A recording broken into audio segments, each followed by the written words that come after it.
Hi everybody, welcome to Katie in the Morning. I'm Katie Page, Director of Member Relations at the National Association of Healthcare Assistants. Today is Wednesday and we are officially halfway through National Skilled Nursing Care Week. The other day, actually I think it was Monday, we talked a little bit about how to kind of connect with the elders, the community, coworkers, and this year's theme for National Skilled Nursing Care Week is sharing our stories. It's about finding that connection between each other, kind of finding that common ground and kind of growing that relationship based upon those similarities and those connections. One of the things that I forgot to mention on Monday that is a very, very, very big item that people can connect with is animals. There are stories, there are happy moments. You bring a puppy into, like this guy, into a facility and you will people start talking and interacting that have never, ever, ever in the history of history spoken a word to you the entire time that you have worked in a facility. One of the things, though, that I would like to point out, and I really don't understand the disconnect here, is abuse. If you were to see like a puppy or a kitten getting abused out in the community, you would automatically say something, right? I mean, I would if I saw somebody walking this guy ahead of me down the street and, you know, was like kicking him or jerking him out of hand, I guess the word is I'm looking for. I would immediately stop that person and say, hey, you know, take it easy. He's just a puppy. You know, he doesn't understand. Well, you can kind of relate that to elders. We get into this profession and we are working in the facilities and taking care of people for family members who can no longer do things for them that we are trained and paid to do. One of those things is to keep them safe and protect them. So when you walk into a room, like a kitten, for instance, we'll go back to the animal versus people thing.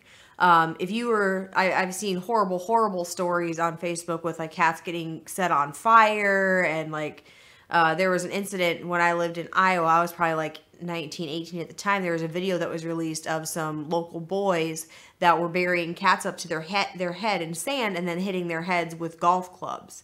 This is a very extreme example, but if you were to walk into a room or out and about and see that happening, you would immediately stop it. Majority of us would. That goes back to the emotions that we were talking about the other day that are developed really in the early stages of life. That's empathy and compassion.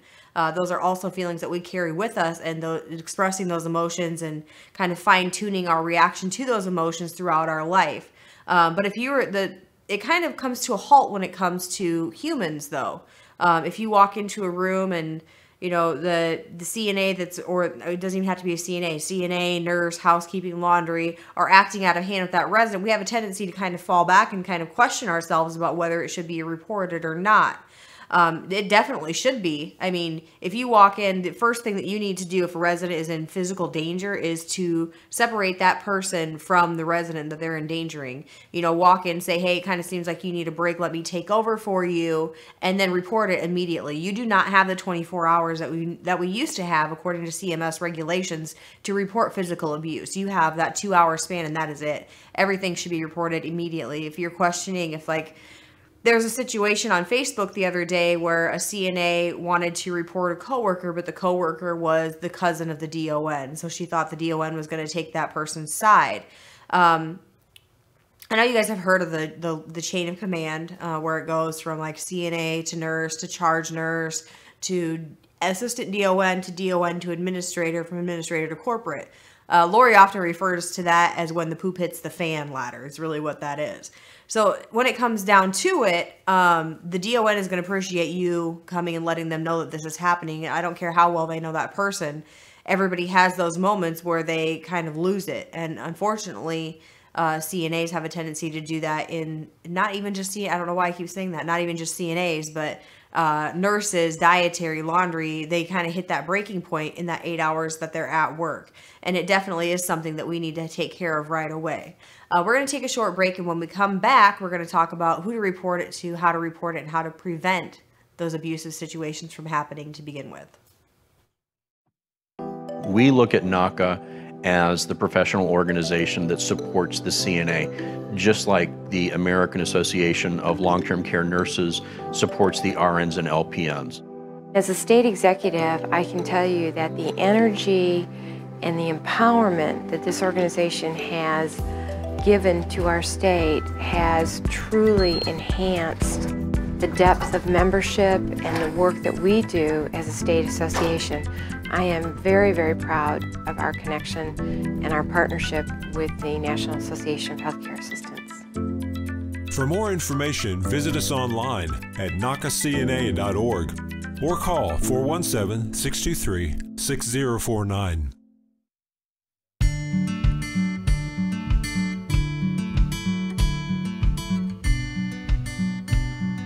From the Heart, a weekly segment with John Willard, airs every Tuesday at 2:30 Central Time on CNA TV. Welcome back to Katie in the Morning. Today we're talking about abuse in the nursing homes, not just nursing home, but skilled nursing setting, period. If you come into a situation where you are you're in that situation and witnessing abuse, or if you feel like there might be some abuse going on behind the scenes, but you can't prove it, either way, that needs to be reported. The first person you should report it to is your charge nurse. When you do report things, make sure that you're writing it down initialing, or have the nurse initial that you reported it. That way you're making sure something's getting done. If it goes like kind of there's no attention that comes to it, then you go to the next person, either whether it's charge nurse, nurse manager, like I said, DON, ADON, administrator, just kind of climb that ladder. If nothing is getting done, you do have the ability to call state yourself. You can report it anonymously. So that way there's no chance of retaliation. I know that a lot of facilities say that there isn't going to be any backlash on anybody that reports things to the state, but we all know the truth of that matter, and yes, it does. It may not be your DON, it may not be the management, but there is always some kind of, your coworker. Well, why'd you have them come in here? This is all your fault that we're getting surveyed or we're getting an incident inspected. Well, of course we are, because we're there to protect and keep these residents safe, and we can't do that without bringing the kind of dirty laundry to light. For instance, I know you guys have probably all heard the story about the father of, oh man, I'm going to forget. He is the Secretary of Defense, I do believe.